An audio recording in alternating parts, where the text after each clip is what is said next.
I greet you all in the name of Jesus. Mimi naitwa Dr. Nsomu. Charles tulijuana naye kitambo sana when we were in college, and we became very good friends. And we had many things in common. And when he finished, he came to work here in Nakuru. And also when I finished, I came to work here in Nakuru. We were neighbors. And we had many things in common. And when he wanted to open his office, he came and told me, I don't have enough money, but I want to start my practice. And the only money I had was 5,000 shillings. I gave it to him. And the other friends also assisted him. So he started his office. And it was a good investment. All my legal issues, he's the one who has handled them at peppercorn fee. That is at almost free. And I appreciate that. Even when he was sick, we went for a legal matter with him to Nairobi and came back, and he only charged me 10,000 shillings instead of 100,000 shillings. Now, he became ill. And I also became ill. We walked the same journey. And I advised him as a doctor, and he followed my advice. Up to the last moment when he went to India, I'm the one who looked for that particular hospital, and he went there, he got treatment, and we were happy with the progress. He came back. Unfortunately, we lost him. Now, what I want to summarize is just two things. The only consolation that I have, having lost a very dear friend, two consolations. One is that everything that could be done by human beings was done. He himself even disposed some properties to take care of himself.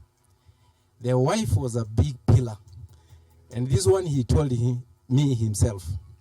He told me, Daktari, in Kikisi, Omosuwati mbuate ondendire. If it was somebody else, she could have run away. Alice, thank you for taking care of Charles. The family has done everything. Even the brother Abel, was it Abel? You went and stayed with him in India for all that long. The relatives, they have done everything. Getenga, the first time he went to India, you took care of him. We friends, the legal fraternity and all friends have done everything that could be done. And that gives me consolation that nothing was spared to take care of Charles. The second consolation is in the Bible. When God created the heavens and the earth in Genesis 1, it was perfect, and he himself, he looked at it and said it was perfect. But Satan came in and introduced sin, and introduced death and everything that is bad. And when Adam and Eve sinned, they moved from the side of God and they went to Satan's side, and they became one thing. But God was still so merciful. Genesis 3:15 tells us God again introduced enmity between man and Satan. And he gave his only son so that whoever believes in him can have life and have life eternal. That consoles me. Despite the fact that sin came, God is still for us. And Charles chose God. And according to John 3:16, whoever chooses Christ will not perish. Charles has died, but he's not going to perish. And that is the consolation. Thank you very much. Thank you, Daktari. Salimia tu. Ombre sangu na wasalimu wa mjambo.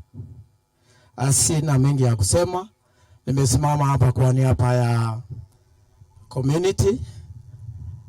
Jina yangu ni Dr. Marube Getanda. Amekuwa wa muhimu sana katika community yetu. Kwa wale mmetoka Kisii, kwa kuungana na sisi tuko community moja. Na Alice amekuwa wa kwetu hapa, na tuko na community inaitwa Good Neighbors. Ninaleta rambirambi zetu kwa familia. Getanda ametangulia. Ni sisi tutamfuata yeye, hata kuja kwetu hapa. Ile njia tutaenda huko ni gani? Hiyo ndio tutajiuliza. Na warudishia shukrani na mkienda muende salama, mbarikiwe sana. God is good. God is good. And all the time, especially today, because we normally say that it is His nature. I want to take this opportunity and convey a message of condolence as Cosmopolitan Circle Fraternity. Charles was our member. Brother Machoka here, I being the chairman, Brother Machoka is our treasurer. I want to say that we have walked this long journey together with Brother Charles. We have always been there, but it's a circle fraternity.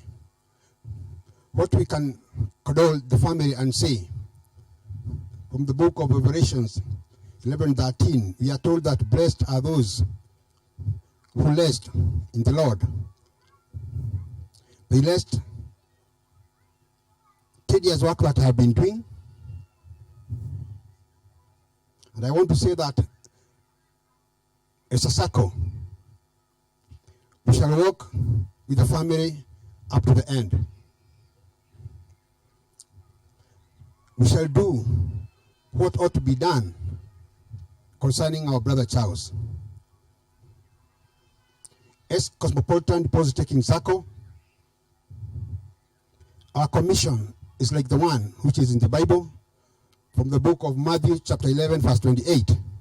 The Bible says that, come to me, all ye that labor, and I'll give you rest. Likewise, as Cosmopolitan Circle, we are telling members, if you join Cosmopolitan Circle, we shall make sure that we relieve you of all the problems that you have. Like the Zacchaeus of the Bible, who had robbed so many people. But when he met Christ, he said that half of his property, he'll make sure that he give to the poor. And those whom he had robbed, he gave them 4 times. As Cosmopolitan Circle, we are very religious. We always say, those who have left us, we make sure that all their deposits, if we had deposited $1 million with us, we shall multiply by 2. If you had any loan with us, we write it off. And the beauty of it all is that we walk with you during your last days on this earth. As a chairman, I normally encourage my members, make sure that you don't go without a loan. Come and take a big loan, because when you go, we shall write it off. Amen.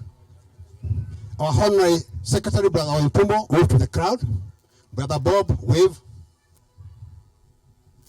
Africa, oh, wave, wave. And finally, the Vice Chairman to read the official tribute from the society. Thank you, Mr. Chairman. A message of condolences. We are deeply saddened by the loss of your beloved family member.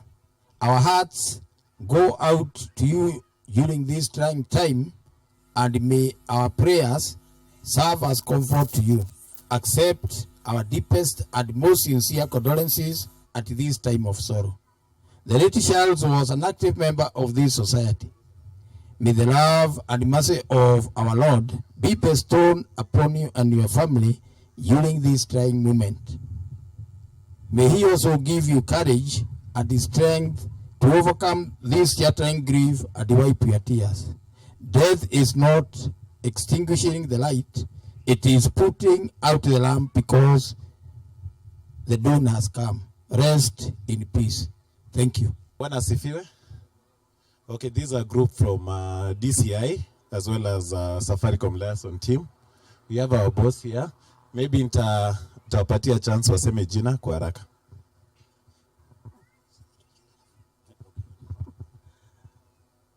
Mungu asifiwe. Yes. James Onduru from the DCI Nakuru. Mjambo, naitwa Hassan Liaison Law enforcement, Safaricom. Kwa majina naitwa Quinto, Liaison Office, Safaricom Headquarters. Okay, nasarinya tamjambo. Naitwa Ongeri Vincent, Liaison Safaricom. Bwana Yesu asifiwe. Moses Ogani, Safaricom Police Office, Liaison. Bwana asifiwe. Mimi naitwa Sheila Ondari, Law Enforcement, Eldoret. Tunafanya kazi na Alice. God is good. I'm Veronica Kapoko, DCI, Kakamega, a friend to Alice. Praise God. I'm Nancy Ayuma. I'm detailed to Alice. We train together. I'm based at Nakuru Central Police Station. Thank you. God is good. I'm George Waweru, Nakuru DCI. Bwana asifiwe. I'm Kenneth Koech, DCI Nakuru. Mungu ni mwema kila wakati. Kwa majina naitwa Magdalene Mbete. Tulitrain na Alice Kiganjo. I'm based at Kenya Pipeline. Praise God. Jonathan Limo, Safaricom Liaison, Safaricom Headquarters. Thank you so much. As I hand over to SPB Talk, maybe kusema kwa Alice, pole sana. Tunafanya na Alice ofisi moja hapa Nakuru since 2018.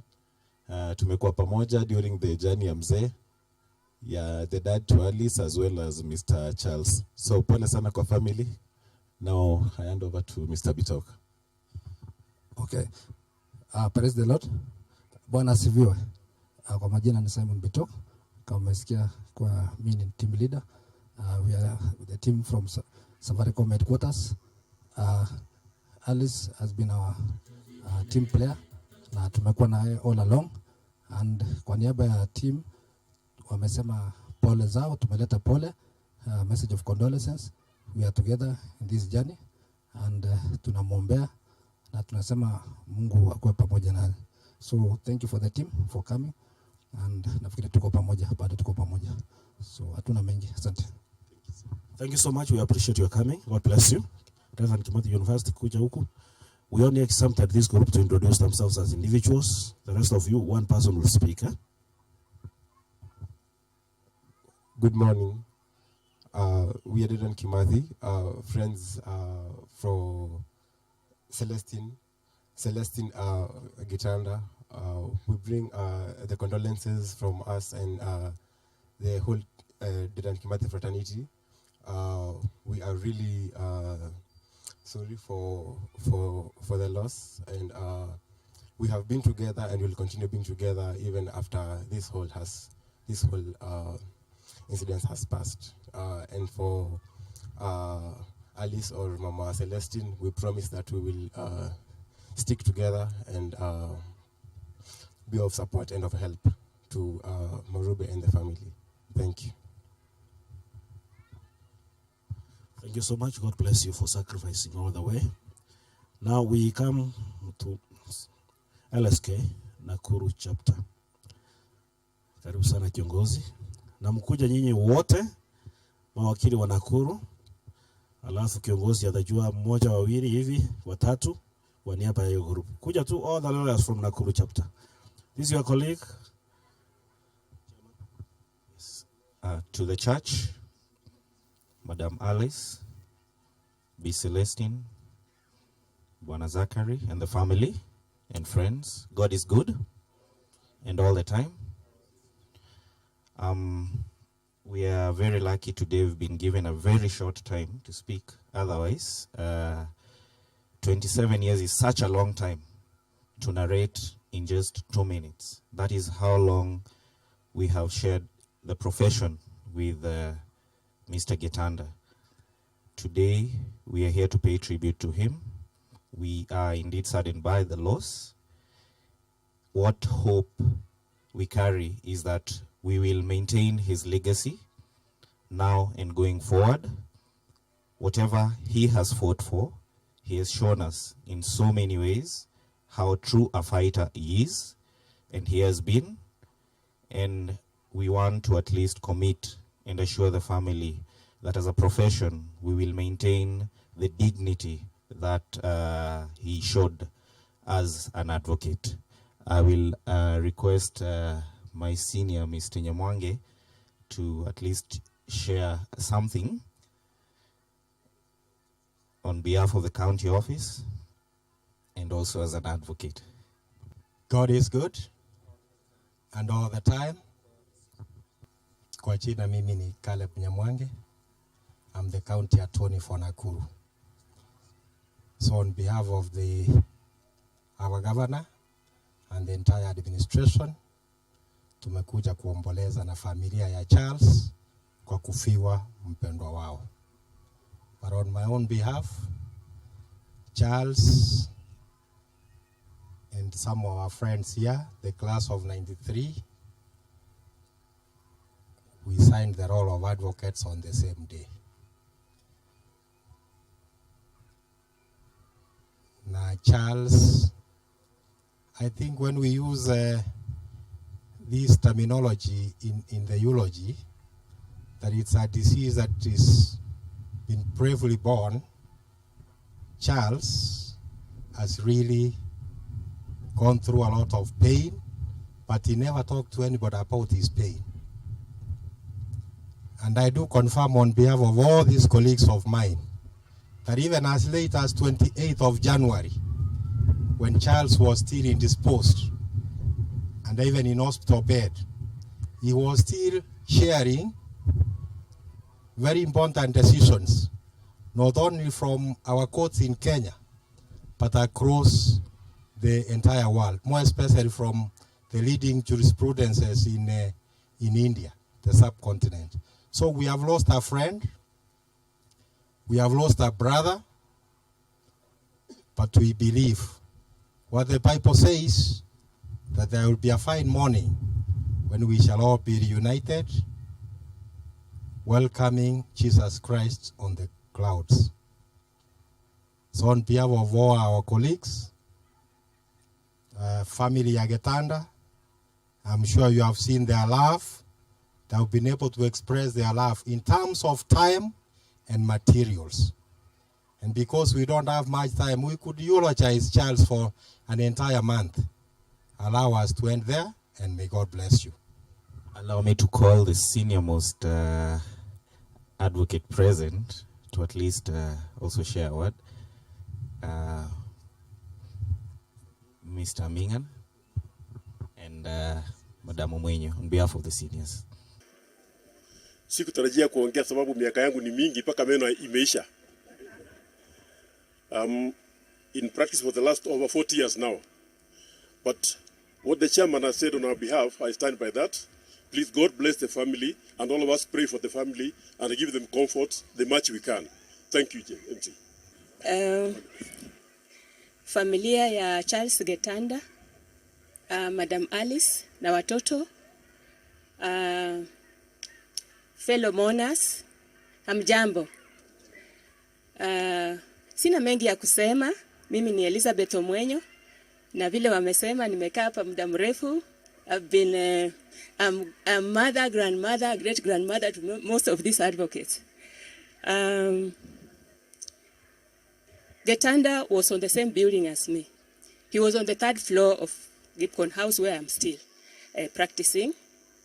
He was a very good man.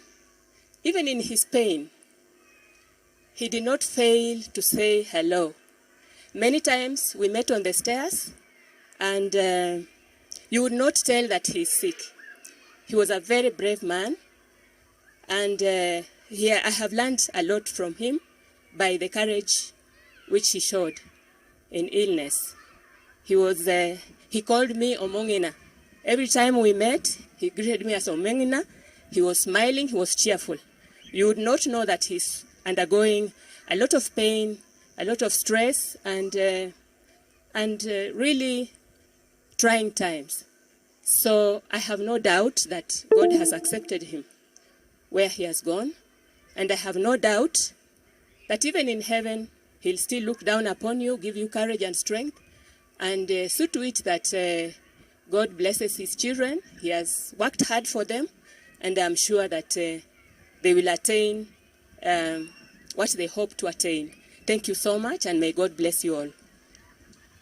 Thank you so much, colleagues. God bless you for the wonderful job that you are doing to the family. Tanga and the office of MC Getanda and Kambana Advocates. Kindly come quickly. I've been working with Mr. Getanda for the last 3 years. When I got to his office, Mr. Getanda alikuwa ananiambia he needs someone who is always there in the office kwa sababu afya yake haikuwa mzuri. And I promised him that I'll always be available, save for the days that I'm equally a human being and I also fall sick at some points. Na nimesikitika sana kwa sababu mwaka jana vile ambavyo Daktari Onsumu amesema, niliona mdosi akidisposed most of his properties na kutoka usaidizi wa familia, marafiki na mawakili, tukifikiri kwamba anapoenda India atarudi akiwa sawa. Aliporudi kwa bahati mbaya, tumeitwa mara 2 hospitali hapa, hata hatukuweza kumuona tuongee vizuri, ingawa tuliweza kuongea kwa muda mchache. Akatuarifu kwamba anahisi vizuri na wale ambao walimlaza pale ICU walituashua kwamba atatolewa hivi karibuni, arudi nyumbani azidi kupoa. Only for the last day on Monday 6 to be called at around 5 by Judy ya kwamba tunahitajika pale hospitali. It was in the morning. We got there and it was really shocking ya kwamba after spending all these resources, support, prayers, Mdosi's life could not be saved, and it was actually painful. Dr. Onsumu, tulikuwa na wewe pale. You knew what was going on. Ni vile hukutuweza kuambia because your reaction was showing. It was very painful tukiwa na Zach, his son. Tukiona the doctors switching off those machines. Tulijua hapa sasa basi kumeisha. Mama, pole sana. Zach, pole sana, tulikuwa na wewe. I know you are hit so hard. And it's a big loss. Mdosi has been very close. There are so many things I've learned from him. Kwa sababu ya muda, nitawachia hapo. I greet you all in the name of Jesus. Getanda was my boss. He was like my dad. He was like my friend. Because I went to that office since 2011. And he was really good. He used to even counsel my son, talk to my son. Even when he was doing his course, he called him, he talked to him. I have lost someone who was very dear because he told him, after you finish your first degree, you come back to me, I'll give you the other next course or the next level, what you are going to do. He was a great man. He was a great man. And I want to thank you, Sister Alice. You've been a great mama to all of us as an office. May God continue blessing you with your family and everybody, the brothers and sisters. May God comfort you and all of us who have come here. May God take care of us as we mourn our loved one. May he rest in peace.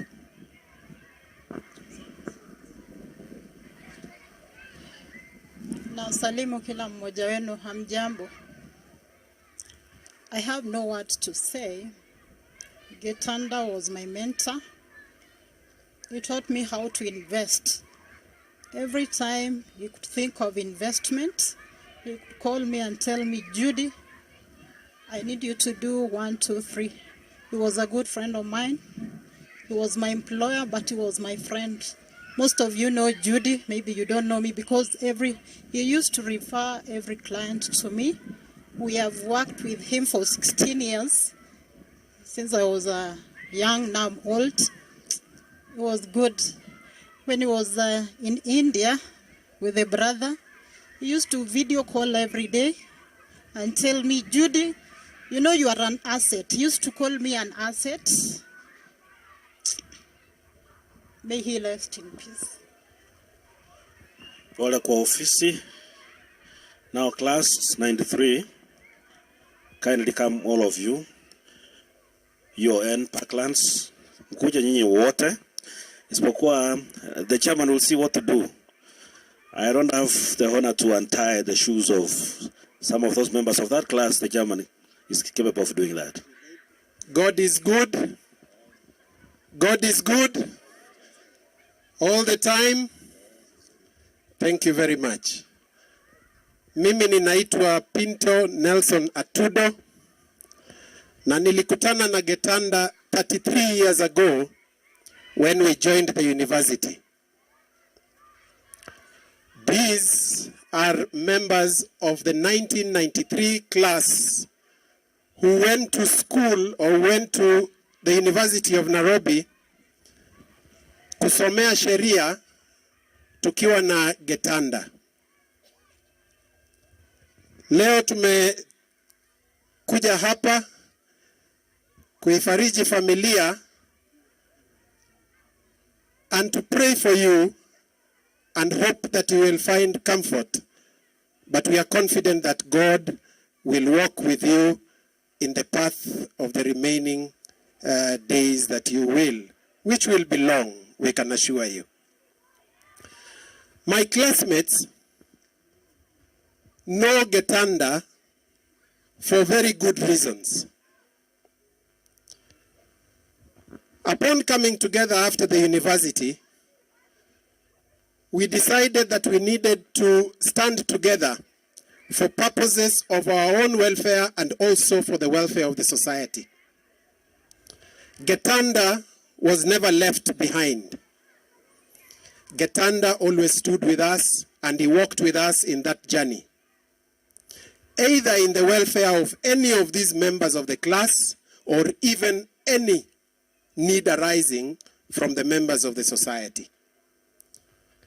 When Getanda fell ill, I can attest that his illness brought to test and put to test the unity of the class and to see whether what we had actually come together for could stand the test of time. I am proud that these classmates actually passed that test. But in fact, the courage, the comfort of passing that test was given to us by Getanda. We were even supposed to be encouraging him more. And the advocates and classmates from Nakuru will attest to the fact that in his illness, Getanda encouraged us even more.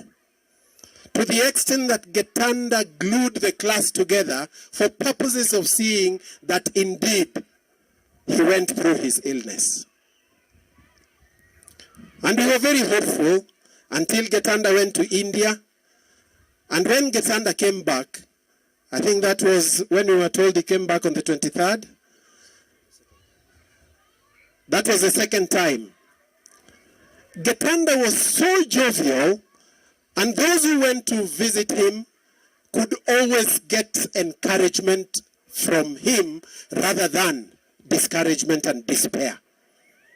Most of you know that people who have terminal illness, when you go to visit them, you would live in so much despair.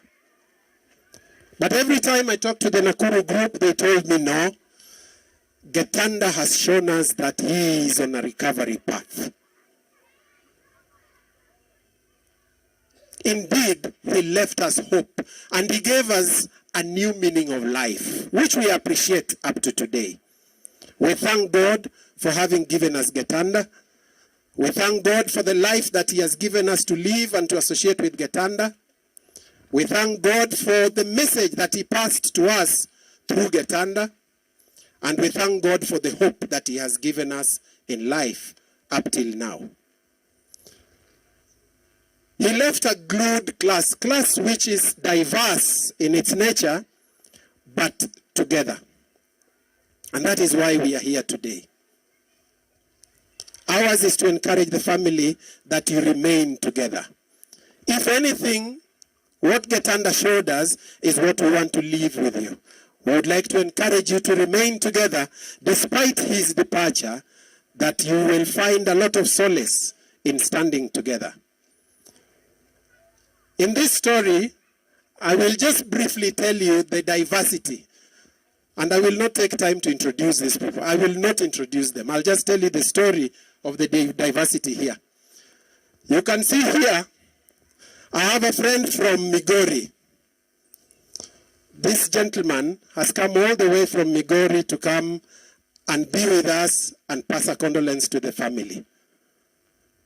Your name was?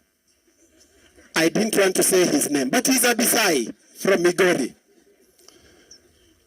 And I will start the story by just introducing my classmates who are advocates. No, I will not introduce them. I have Shilao from Nakuru squarely participated in the process of bringing the class together during Getanda's illness and gluing the class together from various areas in the country to ensure that we assisted in the process. From Nairobi, Damaris. She also participated in that. Mary Karen from Nairobi, but lives in Eldoret. Again, I don't even need to introduce. We know him as PK. PK, I'm not introducing you. I'm saying thank you and continue praying for the family. From Nakuru again, and the person who led the process of bringing the class together to assist when need arose and to stand with Getanda, and the person who used to tell me how jovial Getanda was in most cases, Banangure. He lives here in Nakuru. We call him Basi. Basi is from Meru. You can see the drawing together. And Basi has said he was, and we know that he was the closest friend to Mr. Getanda and stood with Mr. Getanda all through, encouraged the class whenever needed be, and stood with the class whenever we needed to be together. Hannah Mureithi from Nairobi, from the name Meinia Kiambu, also stood with us, a member of our class.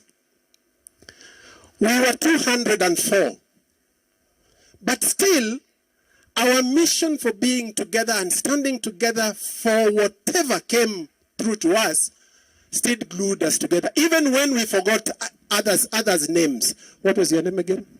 Manyarki. I knew it. Manyarki. Manyarki practices in Nairobi. And she's from Baringo. And she's here with us today. Height does not matter. My name is Waiganjo. Other than having been with Getanda at the University of Nairobi, I also went to high school with him at Lake Nakuru High School. So that's why I came to mourn him. Lake Nakuru High School. So we've come from far. In fact, some of us have come far beyond the 33 years that I stated. The gentleman who could have been chairman instead of me. My name is Jesse Kariuki. I practice in Thika. I come from Nyeri. And Getanda, an inspiration. Rest in peace. Getanda inspiration. I have some classmates also. Right. We were 204 in the class. I remember 202. But she changed her name. She's now Mudhoni Mburu. That is why. So Mudhoni Mburu, in Nairobi, she was also a classmate, and she has also been with us whenever we needed her. No, this is the third, but she changed her name. Mrs. Mutero. Monique. Oh, Miss Mutero, but Mrs. Mwaniki. You see, when we change our status in society, so it confuses us a bit. She was also a classmate and has stood with us through everything that we have done. From Eldoret, I took it last because I practice in Kitale, and yes, we used to know him as Res Ipsa Loquitur. That's a college. Yes, like now him, things speak for itself that he has really had a change, and for that reason, and he's called Lilan. Mr. Lilan was also my classmate, and we still are together up to today. Other than my classmates who ordinarily practice, Getanda was also blessed in life to be associated with classmates who have become judges. And we are proud of them. And I would like to also introduce them. With me is Justice Ombwayo. Justice Ombwayo is based in Nakuru. I dare not forget any name. Justice Ombwayo is based in Nakuru and was a classmate also, and we still associate with him up to now. Close to me is Justice Njoroge, who is also a judge here in Nakuru, and he is also my classmate. With me is Justice Obaga, who is also a judge in Nairobi, now in Eldoret. Yes, Justice Obaga, also a classmate. And Justice Manani was also a classmate whom we have stood together up to now. Last but not least is Justice Makori, who is based in Malindi. And I am also informed that they are neighbors to Getanda and Justice Obaga from the same village. What I am saying is that we could not have come here if Getanda had not drawn this diversity. It is with those few remarks that we shall continue praying for the family. We pray for his soul to rest in eternal peace, and we pray for the peace, good health, and the livelihood of everybody else he has left behind. May the Lord... He refused. Where is he? Okay. And may the Lord rest his soul in eternal peace. I am told that Senator Omogeni, if you know him, has sent his condolences. He wasn't able to be here today much as he wanted to be here. Thank you very much.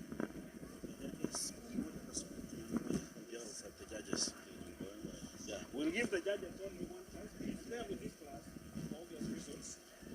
Okay, the family of our friend, the colleagues, good afternoon. I just want to add that Mr. Getanda was a great friend of the class, and he represented a special class. The judges that are here, as I think we are 5. The 6th one is coming, Justice Nyagaka, but the class has 16 judges. This is a blessed class. In fact, of all classes, we are the highest number of judges. And I believe elsewhere, in LSK, in the magistracy, we have more representatives. I want to say this, that Mr. Getanda, being a religious person, I remember when we were in school, that's Parklands campus, he never forgot to go to church on Saturdays. He was a strict SDA, as opposed to some of us who will do some other things. We have come a long way. It's so many years.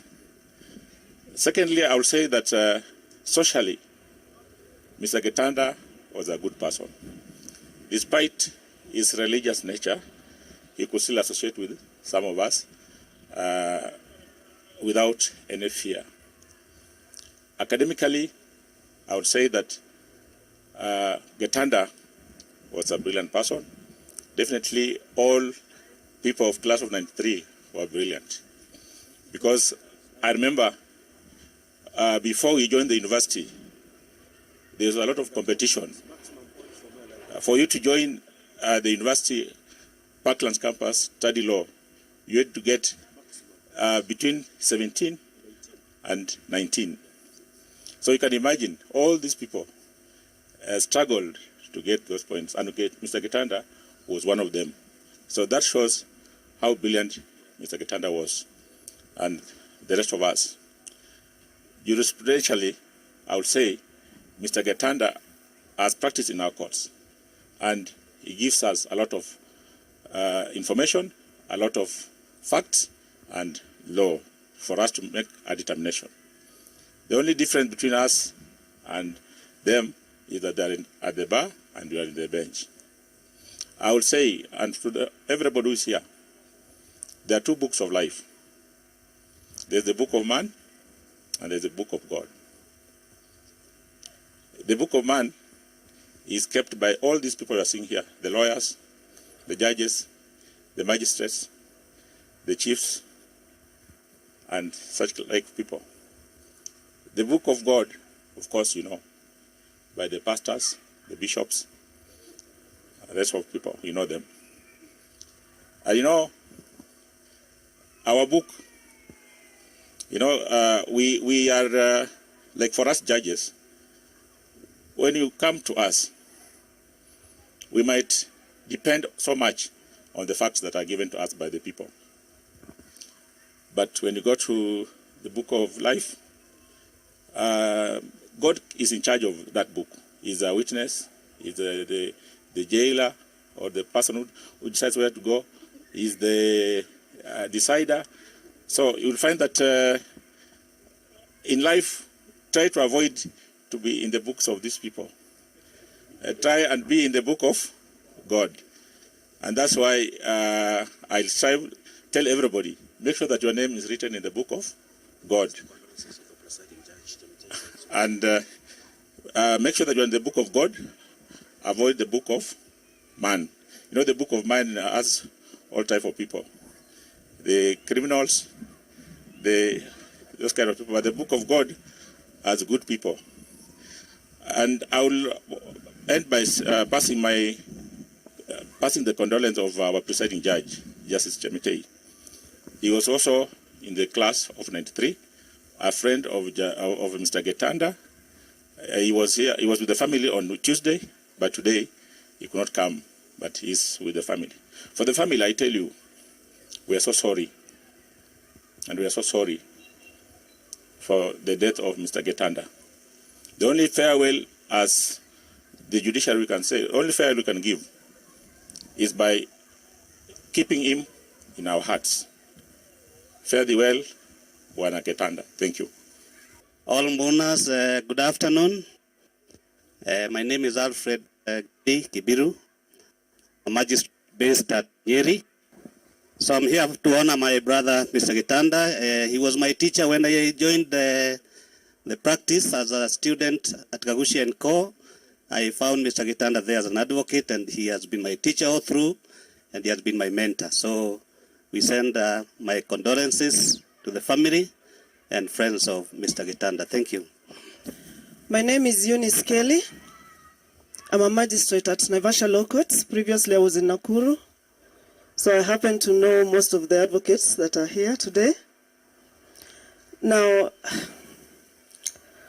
well, I'm here also in different capacities. Mr. Getanda was also a good neighbor. They still continue to be good neighbors. We live very close to each other. Now, besides that, of course, we are colleagues in the bar. And Mr. Getanda is a person I'll remember as one very brilliant advocate with profound knowledge. He was a gentleman. I'll always remember him for that. And I know that for that reason, I know he inspired a lot of people. And even during his life, even in his death, I know he will still continue to inspire lots of people. He has written several books. And through that, of course, they will outlive him. Now, to the family, this is not easy. But after the night, usually comes the day. So let us keep hope alive, and God will walk with you through this difficult journey. Thank you.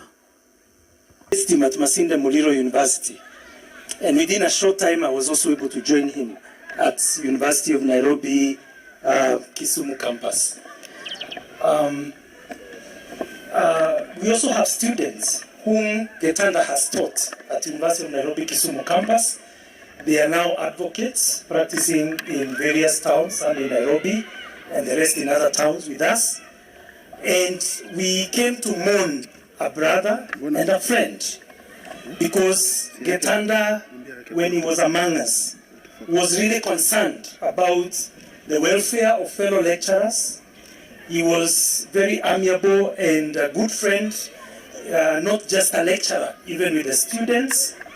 And he did his work diligently at the University of Nairobi Kisumu campus. So we came to convey our condolences to the family. When he was ailing, we had also opportunity once in a while to visit with him at his home in Kiamunyi. And as others have testified, whenever we visited, we found somebody who was encouraging us and giving us hope more than we would even encourage him. And we are so saddened at his loss, but we are happy to know that we are not mourning just like the people of the world will mourn, because Getanda knew Jesus. And we are happy to rest in that knowledge. We pray that he will rest in peace, but we also convey our deepest condolences to the family, the wife and the children, and we know that God will comfort them because he truly is our comforter. Thank you so much also for coming to join the family so that we lay him to rest. We are extremely sorry and we pray that everything shall go well. Thank you very much. Thank you. Challenges of presiding over an international figure who has gone, but bear with us. Class 93, I'm told ya kwamba there is a special table which has been set aside for you at Winston Hotel immediately after the function. Ndugu Mangerere, karibu sana. All mediators, wherever you are, you come and join us. And the congregation, you join the song. We shall just sing one stanza. God be with you. God be with you till we meet again. By his counsels guide uphold you. With the ship securely found you. God be with you till we meet again. Everybody, till we meet, till we meet, till we meet at Jesus' feet. Till we meet, till we meet. God be with you till we meet again. Good afternoon. Yes, I want to take this opportunity to share my condolences to the family of late Getanda. Getanda has been a friend. He was my lecturer at Egerton. He was our organizing secretary of Association of Nakuru Mediators. We have lost a great friend. As advocate have said, during the time when he was ill, he could share materials even from his sick bed. So he is a great friend to us. I want to take this opportunity because of time to welcome our trainer, our patron of mediators, James Mangerere. Welcome. Thank you very much. God is good, and all the time. I'm surprised that so many mediators are still seated, even from the class of 1993. PK and the rest of the people, where are you? I've trained so many mediators, and I'll be very proud to see them stand here, and many others. The mediators from Nakuru, you are all seated. So let me just be very brief and say this is also equally a very, very special group. Mediation, so many people talk about mediation. probably you may not know that this is an alternative way of resolving disputes. Everybody else knows that when they have disputes, they have to go to court. And we are telling you there's a better way, there's a better option of resolving disputes, which restores relationships, is quicker, and doesn't cost you much. And the people you see in front of you here are people who have been trained and certified to help you resolve those disputes quickly. Let me go back to Getanda. I met Getanda 11 years ago when I trained him as a mediator. Little did I know that I was training an icon in the field of mediation. These are those people who embrace something with a lot of passion and they pursue it until the person who has trained them is surprised, what kind of person is this? Getanda, we have written books with him on mediation. He has trained so many mediators, and now, because we are online, there are so many mediators watching us online. From Uganda, Zambia, all the way. We have mediators from DRC, from Rwanda, and so many of them from Kenya. We are a total of about 6,900 mediators that we have trained and certified, and others who are also in other parts of the world. We come here to mourn an icon, a person who is different. Even his training, I'm sure he has trained and mentored so many people who are seated here and who have assisted so many people to become accomplished mediators. The Bible says peacemakers will be called the children of God. And that's our mission, of building as many peacemakers as we can. The Bible also says, my people perish because of lack of knowledge. We all believe that when we have a dispute with our neighbor, with our family members, the first place to go is to go to court. And this destroys relationships. I want to encourage people, wherever you are, if you want to make the dream of Mr. Getanda true, let's ensure that we embrace this alternative way of dispute resolution so that we can improve relationship within our people. Just to conclude, Mr. Getanda has started so many projects. He has written books that he has not completed, which I'm going to complete just to honor him in his death. I will ask that just to have this legacy go on, his children, if you are listening to me, your father started something very noble. I like that you follow his footsteps. We will assist you so that your father's dream can continue. Getanda has not died. For those people who think Getanda is gone, Getanda is still with us here. And there is something that theologians say, that when a person dies, they are around for almost a month before their spirit leaves. Getanda is with us here today listening to me, and I want to assure you, Mr. Getanda, that whatever you started will come to fruition. We'll make sure that your dream does not die. I am going to read a special tribute here, which will take me around 1 minute. And I read halfway because most of it may take time to read. So I want to read it from my phone.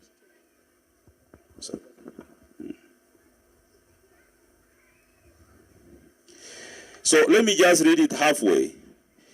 No one worked harder in the mediation field than Charles. He knew every aspect of the industry, which is not a surprise since he has written a number of books in the mediation field and has been an accomplished trainer in the profession of mediation for almost a decade. He worked his way up to being a secretary of the board of the Institute of Chartered Mediators and Conciliators and accomplished certified trainer for Mediation Training Institute East Africa. You were without doubt a great personality. You were intelligent, discerning, attentive, and full of knowledge. You showed us so much compassion and displayed a lot of humility, so much that every one of us sought to emulate you. Your memory will ever remain as a monument in the hearts of the mediators you trained and mentored. Thank you for a life well spent. Rest in peace. So Getanda, rest in peace. We love you and we'll keep on loving you and your dream will come true. Amen. Thank you. Thank you. God bless you. Now we are moving. Jamii ya Charles na wenzangu hasa from the university administration, Bwana DVC, academic affairs. We want to say pole kwa niaba ya hii team Mimi naitwa Nyanga Kurubasi. Na hakika tunaleta pole zetu, vile wamesema hatutaki kurudia. Charles has been a pillar kwa hii group, tuko wengi. Every day until 28th I think of January, kuna wall yetu, and he used to encourage us. Dr. Bure will incite him by some quotations, and then he will bring the legal language and the local language, and we'll all participate. We'll miss our brother. Kwa hivyo sitaenda kwa mengi. Bwana MC, I return the mic to you. Thank you. We are that brief. Thank you. Resume your seats. Now, Wasu. Wasu, please, before we go to the Faculty of Law, and I'm told our Deputy Vice Chancellor Academic Affairs is here. Wasu, any representative from that office? Okay, thank you.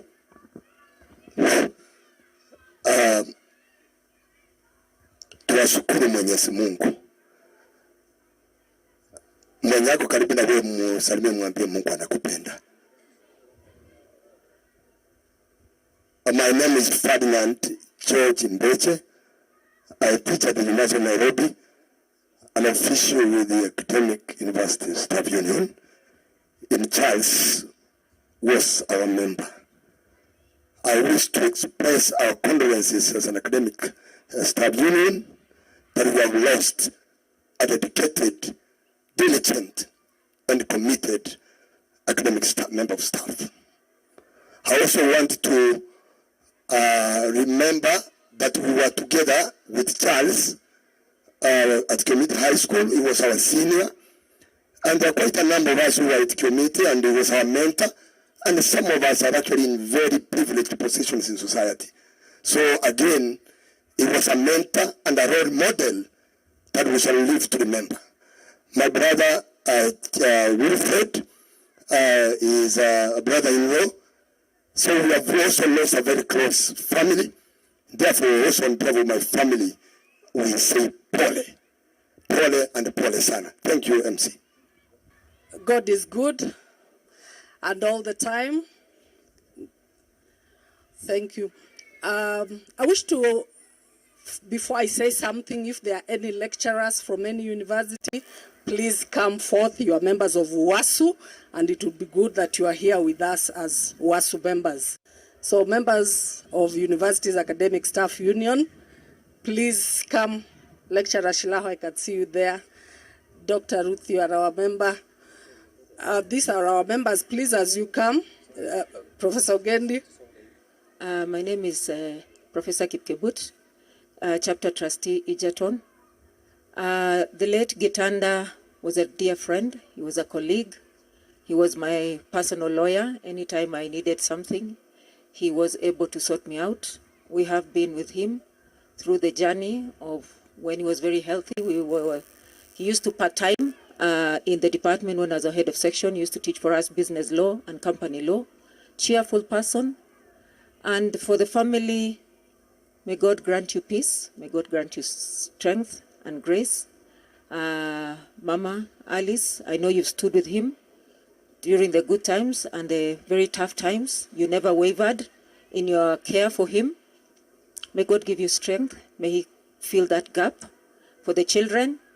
Walk in the path that your father planned for you. Don't lose momentum, because I know he had good plans for you. May he rest in peace. Thank you so much. MC, I want to break your protocol a little bit. It's always good to acknowledge my members. Otherwise, they'll not elect me again to this position.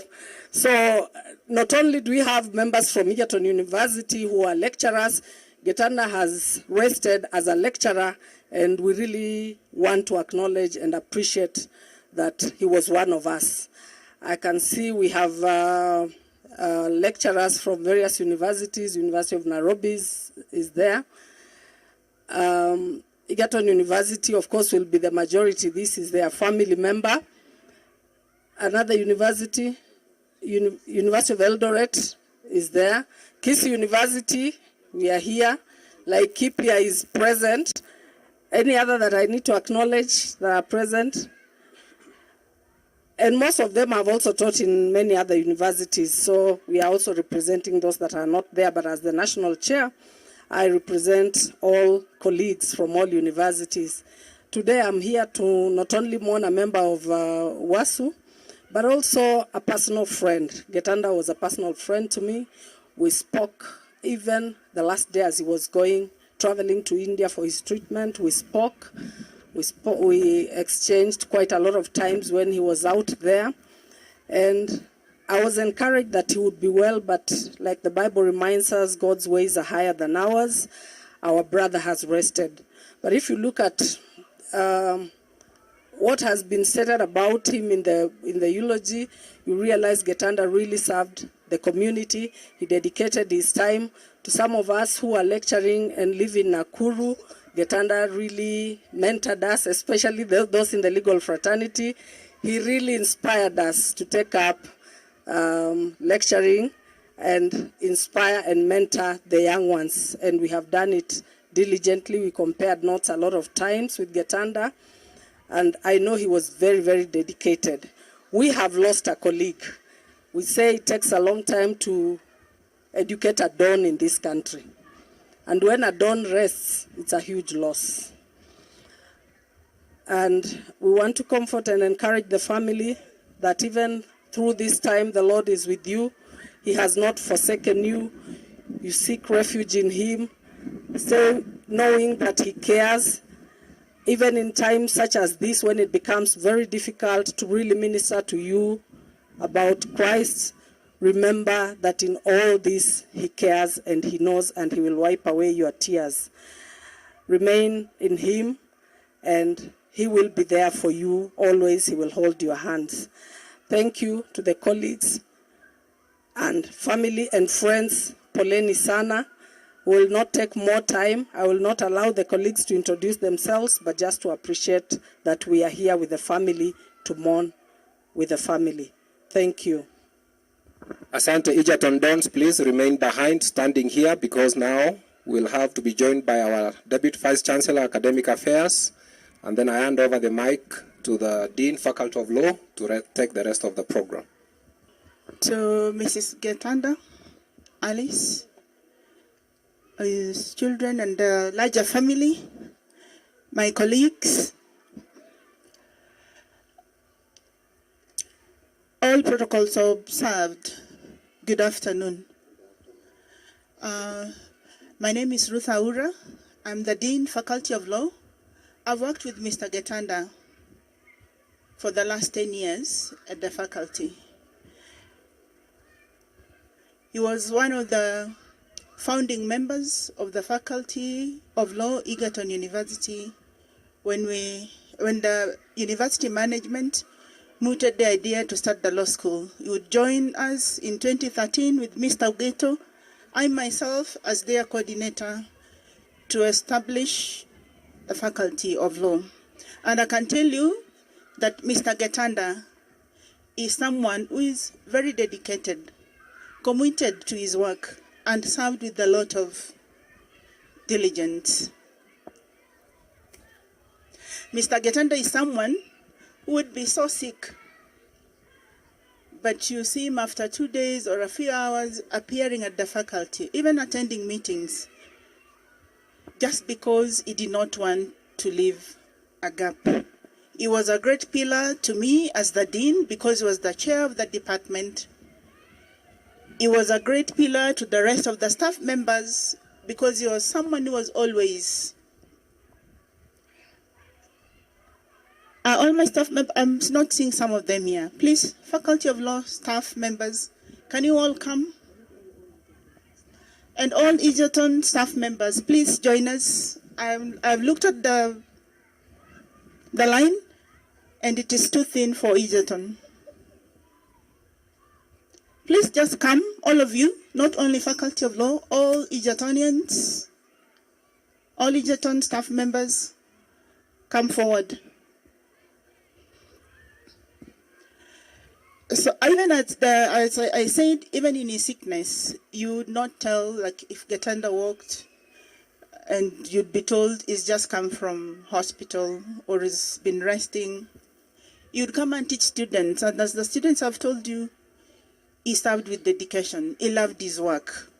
So we have lost a great person for the faculty. Having been a founder member, a pioneer lecturer for the faculty, you can see the cohesion that we had, and it is not easy to lose a team member. A team member who is very results-oriented, always there when there's a problem. When there's no problem, you would laugh, humorous, very strict, but always reaching out to help in case of need. So for me, I've lost a great pillar as a person in the faculty because he was the chair of the department, and he also served as associate dean. I would be sending him if I was not able to do my duties or if I was absent. And the faculty members, because of time, they'll not be able, but I think faculty members, can you just move a little forward so people can see you? This is someone who is very special to us. We've been sad. We always visited Mr. Getanda in his house. That is to show you how close we are. We are very few. We are about 11, 12 of us. Now Mr. Getanda is no more. Now we are about 11 academic staff and 5 support staff. So you can see there's a lot of cohesion in this young faculty. So losing someone like Getanda is such a great loss, not only to the faculty, but to the university as a whole. And even my colleagues who are not from the law faculty, they interacted with Mr. Getanda, and he helped and touched each one of them in a special way. I'm just hopeful that I'm not going to stand here and start crying, because we need to be strong for this family. We need to be strong for these other members of my faculty. Alice, I know it has been a long journey. We've always come to you to condole with you and visited even when Mr. Getanda was there. Be strong for the children. You have a longer journey to make. You're the Mr. Getanda we are going to be seeing. You're Mr. Getanda that your children are going to see. Be strong for them. And Abba, thank you always for informing us whenever you are with Mr. Getanda out there during treatment. May God bless his soul. And may perpetual light shine upon him. Thank you. I wish to call our boss, Professor Bernard Aduda, our Deputy Vice Chancellor, Academic Affairs. To members of Getanda's family, Alice Marube, children, Celestine and Zachary, family and friends of the late Marube Charles Getanda, good afternoon. On my own behalf, on behalf of our Vice Chancellor, Professor Isaac Kibwage, and the entire Egerton fraternity, staff, students, we want to convey our sincere condolences to the family. From my part, before I read the Vice Chancellor's speech and message of condolence, I've known Mr. Getanda not for too long, but his presence leaves a mark. The last time we interacted with him, but it was on his sick bed. But it was during his interview for promotion, and it was virtual. And we were asking, are you able to withstand the questioning for interview on your sick bed? And he said, this is a passing stage, he will be well, and he was able to do the interview, and he got promoted. That dedication has left a mark in Egerton University as a fraternity. May his soul rest in peace. So now I want to read the message of the Vice Chancellor.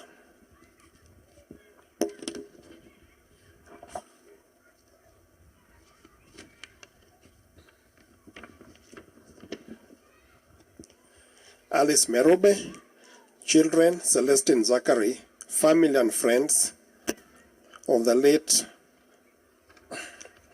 Marube Charles Getanda. Message of condolence. It is with profound sorrow and sadness that we at Egerton University learned about the death of Mr. Charles Marube Getanda on 6th February 2023 at Medihill Hospital, Nakuru. Mr. Charles Getanda joined Egerton University in November 2013 as a lecturer in the School of Law in Nakuru Town campus. He was appointed acting chairman of the Department of Public Law on 25th August 2019. Due to his exemplary performance, he was reappointed acting chairman with effect from 2nd March 2022, a position he held until his demise. In May 2022, he was promoted to the post of senior lecturer. Mr. Getanda was a diligent, proactive, hardworking, and served the faculty and university with a lot of dedication. His services will be greatly missed both by students and colleagues. At this time of sorrow, we join you in mourning the death of your beloved one and would like to assure you that we share the grief following this great loss. To you, Alice, Celestine, Zachary, and family members, the best way to mark his passing is by filling your mind with all of wonderful memories you have had in happier times. Keep faith in God, and He shall pour His love and care on you. Take consolation in the words of Psalms 23.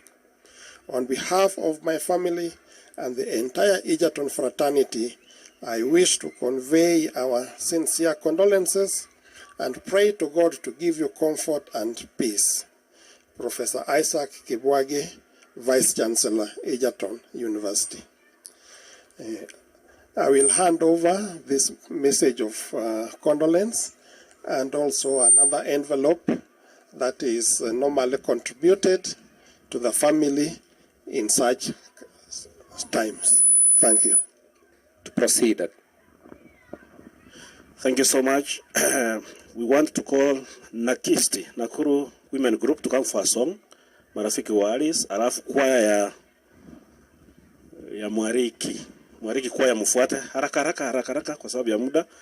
From there the church will take over. We want to recognize those who have just come. Ndugu Apollo Muinde, all the way from Mombasa. You can salute. This man started traveling yesterday.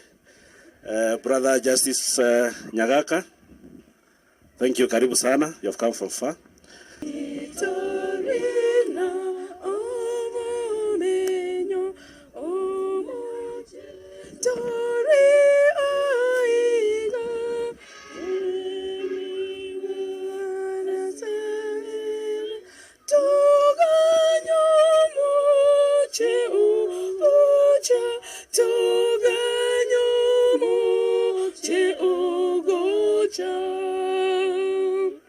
Titorina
choir comes, tungependa kuambia dada yetu Alice pole.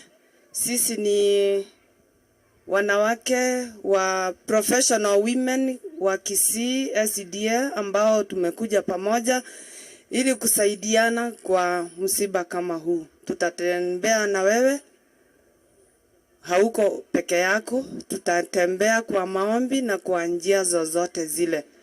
God will help you, Madam Alice.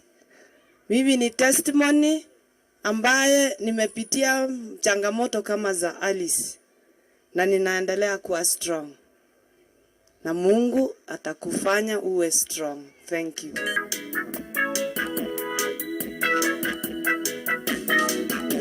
Ninakotazama kwa mbali sana, naona wingu lile la ajabu kutoka mashariki likishuka, ni kwa ajili yangu mimi nawe. Baada ya kushinda ibilisi, tutaingia mji wa mbinguni. Ninapotazama kwa mbali sana, naona wingu lile la ajabu kutoka mashariki likishuka, ni kwa ajili yangu mimi nawe. Baada ya kushinda ibilisi, tutaingia mji wa mbinguni. Tazama ni furaha iliyoje tutakapofika kule mbinguni, tukirukaruka na mkombozi na tukiimba wimbo wa ushindi.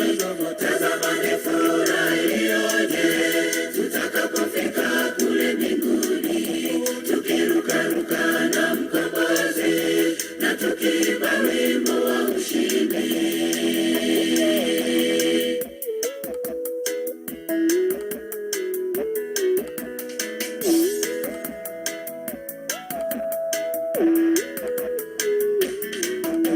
Hapa duniani ni machafuko na matatizo yasiyo na mwisho, vilio vingi sana kila siku, maafa mengi yasiyo na mwisho, lakini Yesu ataporejea atanifuta machozi milele. Hapa duniani ni machafuko na matatizo yasiyo na mwisho, vilio vingi sana kila siku, maafa mengi yasiyo na mwisho, lakini Yesu ataporejea atanifuta machozi milele. Tazama ni furaha iliyoje tutakapofika kule mbinguni, tukirukaruka na mkombozi na tukiimba wimbo wa ushindi. Tazama ni furaha iliyoje tutakapofika kule mbinguni, tukirukaruka na mkombozi na tukiimba wimbo wa ushindi.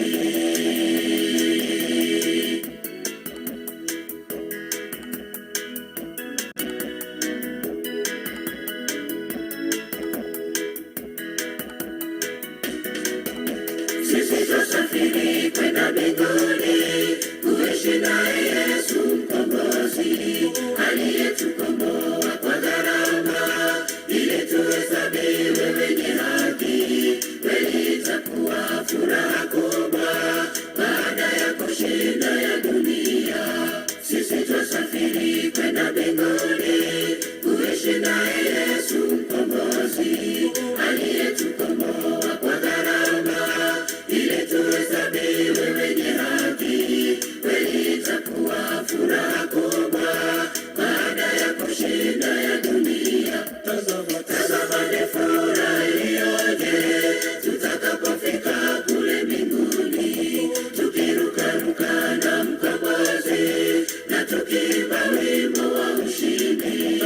Tazama ni furaha iliyoje tutakapofika kule mbinguni, tukirukaruka na mkombozi na tukiimba wimbo wa ushindi.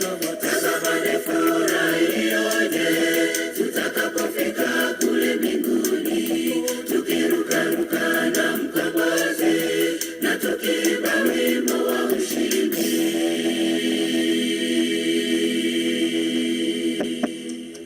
Thank you. Amina kubwa kwa hiyo kwaya, tuseme amina. Asante kwaya, God bless you. Kabla hatujaenda kanisa, there is a very important constituency ambayo tutai kusahau, the organizing committee. The chair is here. Please come and present your members, and then maybe we can have one of you say something. Asante sana Bwana MC. Mimi naitwa James Omaun, nilikuwa vice chair. Bila MC amesema hii kamati mnaona hapa mbele ndio imefanya hii maandalizi yote ya ndugu yetu mpaka siku ya leo. Na nataka kuwashukuru wote. Hii ni ile ilikuwa inaitwa physical committee. Wengi ndio wako nyuma yetu.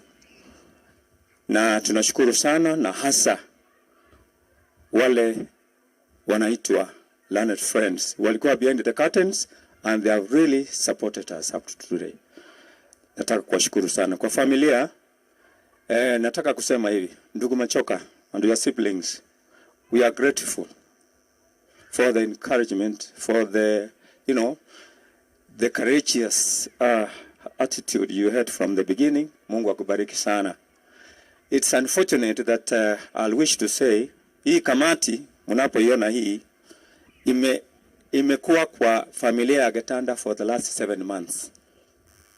For the last 7 months. Tukimaliza hii, tunaendelea na jambo lingine. Tukimaliza hilo, tunaenda na lingine. Na sasa tumalizia leo. Na tunaomba Mungu, kanisa, mapasta wale wako hapa, tafadhali muombee hii familia. Tafadhali tusiitwe tena kupanga mambo kama haya kwa hiyo familia. Thank you so much. Kwa wanakamati, wana MC, thank you for this opportunity. Seventh-day Adventist Church Secretarial Reports of the late Charles Marube Getanda. Charles Marube Getanda was a bona fide member of SDA Church, Kiamunyi East, of Central Rift Valley Conference, Nakuru, Kenya. The late was baptized on 30th December 2018 at Kiamunyi East Church.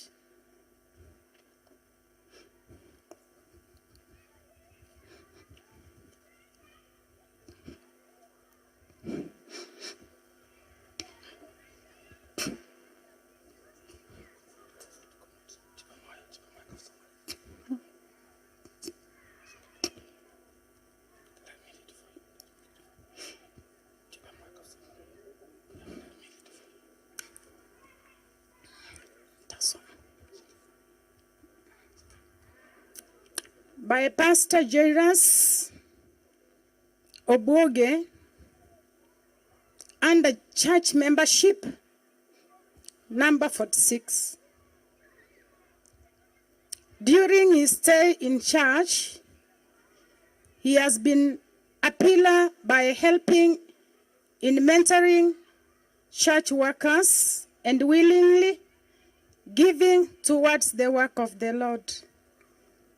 Since around 2018, when Charles got sick again and could not attend regular church service, the church, through its leadership, has worked with him all through the way till his demise. A great soul serves everyone all the time. A great soul never dies. It brings us together again and again.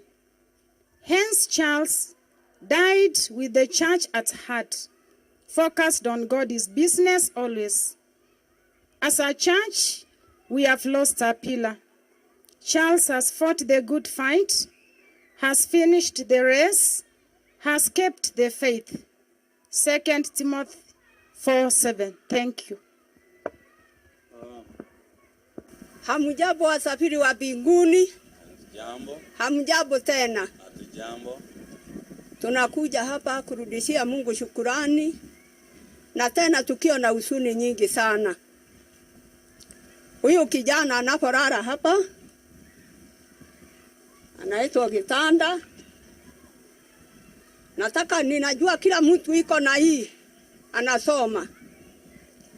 Huyu Getanda ni mimi nilimleta kanisani nikamhubiri na akamkubali damu ya Yesu.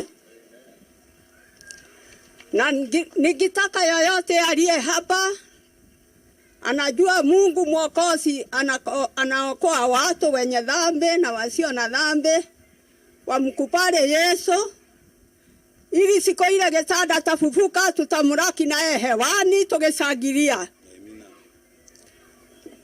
Ninasema kwa Mungu ambao anasikia maombi ya wanadamu, yoyote aliye hapa asikie hii namba, aone hii bisha, asikie uchungu, alilie roho yake ili siku ile Getanda tutafufuliwa tukiwa pamoja. Sisi sote tumuraki Yesu wetu hewani tugeshangilia.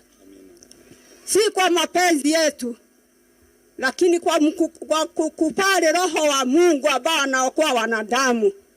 Tukubali damu ya Yesu. Getanda alimpokea Yesu na sisi tumpokee Yesu siku ya leo. Ninaombea familia ya Getanda pamoja na mke wake, nampenda sana. Usimuache Yesu ili siku ile ufufuo itakuja, mtaishi na Bwana yako milele na milele. Pamoja na watoto wake na yoyote aliye hapa, ninawaomba kwa Yesu ambao anaokoa wanadamu, tukubali damu ya Yesu. Mungu wetu anaokoa wote, anakubali kutoa roho yake kwake. Ukiwa ni mkubwa, ukiwa ni mrefu, sisi sote Yesu alimwaga damu kwa ajili ya dhambi zetu. Na sisi tukubali hiyo damu ili Yesu akija tumuraki hewani. Mungu awabariki nyinyi wote. Na miguu yote ambayo imekanyaga katika compound, sisi sote siku ile Yesu atakuja tumuraki hewani. Ninawaombea nyinyi wote, wakubwa kwa wadogo, tumkubali damu ya Yesu. Mungu awabariki sana, na mtokerudi nyumbani tuende na furaha, na Mungu atatulinda na atatutunza. Ninaomba hiyo maombi nikiwa na roho wa Mungu atatusaidia sisi sote. Hebu na tuombe. Mungu wetu uliyeumba mbingu na nchi, angalia mkutano huu unakuja hapa kwa ajili ya Getanda.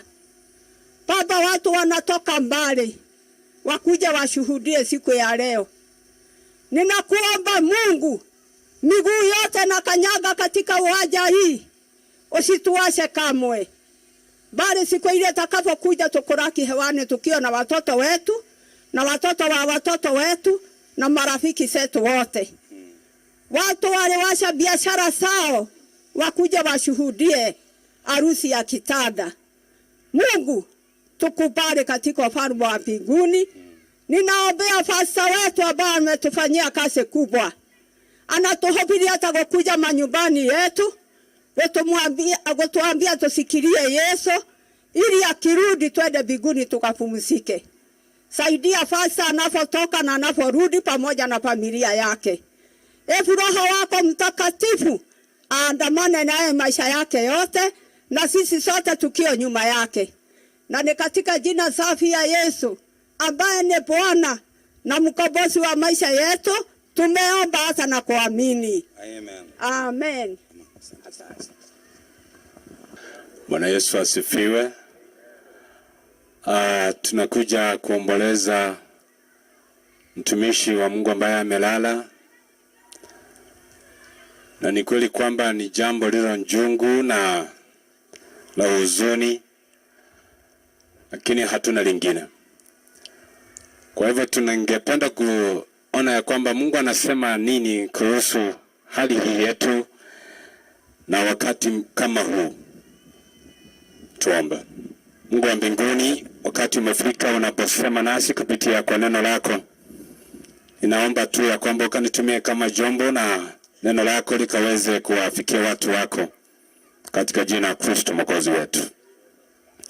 Kitabu cha Zaburi, inaomba mchungaji Nyamwela kama unaweza kupata microphone nyingine itakuwa vizuri. Nisomee katika lugha ya Kiswahili. Kitabu cha Zaburi mlango wa 89 aya yake 48. Kitabu ni Zaburi 89 aya yake 48. Anapofungua na shukuru ya kwamba Ni vema kila mmoja wetu kuweza kutambua kwamba tunapokuja mahali kama hapa ni maandalizi ya kujua kwamba nasi hii ndio njia yetu. Kwa hivyo tunapokuwepo hapa kabisa, si tu tunamuomboleza huyu, tunaomboleza hali ya wanadamu na namna ambavyo imetupata sisi zote. Ndio sababu kama ambavyo mchungaji amesema, one of the honorable judges said, the pastors and the theologians are in charge of the book of God, but we are in charge in the sense that we are inviting you so that your name can be written in that book. Ningelipewa kwamba hiyo kitabu ni mimi tu naandika kama nyinyi mnavyoandika yetu duniani, I think we will always not do justice. But the just, righteous God is the only one who is able to write that name. But what we only do is to invite you to see His goodness, to see the sacrifice He has given for you, ili kwamba wewe umkubali, na ukisha kumkubali basi yeye ataandika jina lake. And therefore I'm only in charge by way of inviting all of us to love God. Yes. Zaburi 89 aya 48. Biblia inasema, nasemaje? Ni mwanaume gani atakayeishi asione mauti? Ni mwanaume gani atakayeishi asione mauti? Atakayejiokoa nafsi yake na mkono wa kuzimu. Ni nani huyu anaweza kujiokoa nafsi yake na mkono wa kuzimu? Swali hili pia linauliza, ni mwanamke gani atakayeishi, yeye ambaye ana uwezo, ana nguvu, hivi kwamba mauti ama kuzimu haiwezi kufika kwake. Unajua, unapoangalia swali hili, ni swali lilo rahisi, but I want you to think about it. Which man, who is this man, who is this woman who is able to live, ya kwamba yeye ana mamlaka na uwezo juu ya kifo? Because at times when you want to see the mighty, meaning whichever manner, wale ambao wana mamlaka katika positions they have, wale ambao wana utajiri, wanaweza kuwa na nguvu ya kuweza kuzuia kifo. Lakini swali hili linauliza kwamba ni nani huyu? Unajua kwamba for sure you can be able to tell kwamba if the presidents and the kings have died, who is he who cannot die? Na kwa hivyo ni vema uweze kukaa, unapokaa hivyo ujiulize tu, who is this? Ni nani basi anayeweza kuokoa mwanadamu, kama hakika hakuna ambaye anaweza kujiokoa nafsi yake kutokana na kifo? There is no one.